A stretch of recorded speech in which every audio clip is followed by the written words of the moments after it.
Welcome everyone.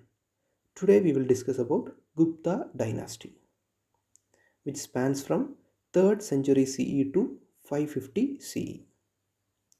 So, in the 4th century AD, a new Indian dynasty, that is the Guptas, arose in the Magad region. And they established a larger kingdom in the northern India, and they ruled the North India for almost 200 years. So in this video we will discuss about the Gupta dynasty.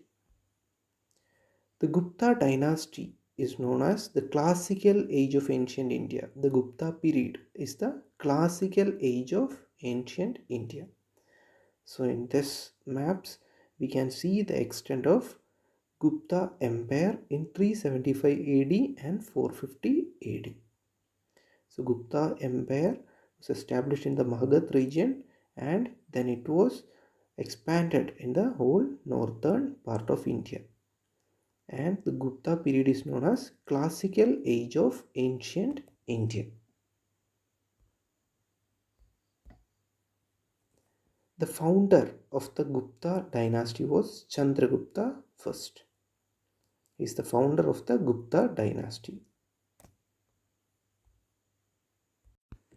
Chandragupta married to a Lichavi princess and ascended to the throne in about 319 AD. About 319 AD. So he ruled over Saket, Prayaga and Magadh region. So his empire was concentrated on Magadh, Prayaga and Saketa. Later his kingdom was enlarged by his son Samudragupta. So Samudragupta, the kingdom or the reign of Samudragupta, we got the details from the inscriptions by Harisena. And Samudragupta is the person who added the present day Delhi and western Uttar Pradesh to the Gupta Empire. So he enlarged the Gupta Empire by adding present day Delhi and western Uttar Pradesh. Also Samudragupta is known as the Indian Napoleon. Next is Chandragupta II.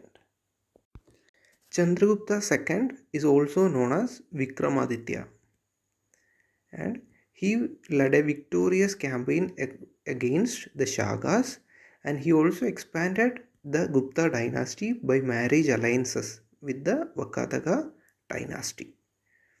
So he also expanded the Gupta dynasty.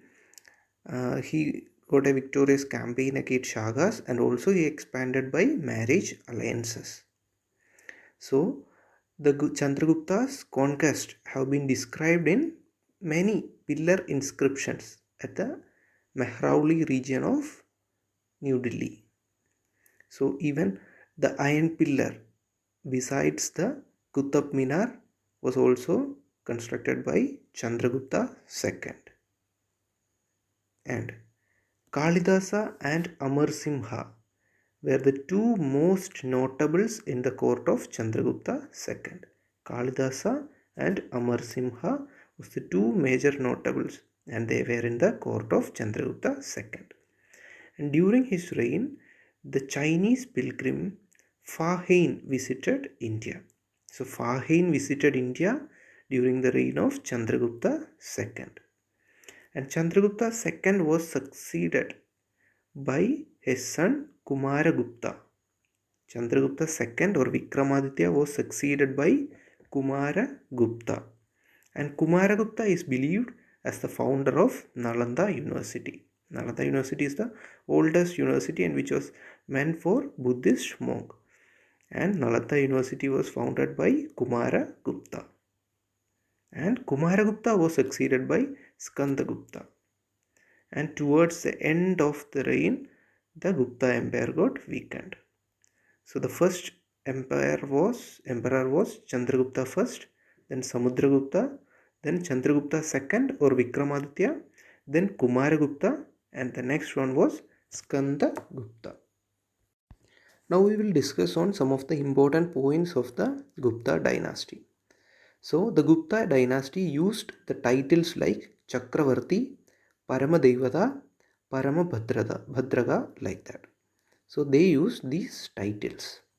And another important development was the practice of Agrahara grant. That is, it was tax-free lands granted to priests and temples. So Agrahara grants was started by Gupta Dynasty. So actually this was started by Satavahana periods, and Gupta Dynasty had done only very few such grants, Agrahara grants. Guptas are known as the largest issuer of gold coins. They issued the largest number of gold coins in ancient India. So Guptas issued largest number of gold coins in ancient India. In Gupta Empire, Sati was practiced and women were not allowed for education and property. So status of women was very bad in Gupta Empire also. And practice of untouchability was intensified. And Buddhism no longer received royal patronage. Even though Kumaragupta started the Nalanda University, but Buddhism didn't get any royal patronage in the Gupta Empire.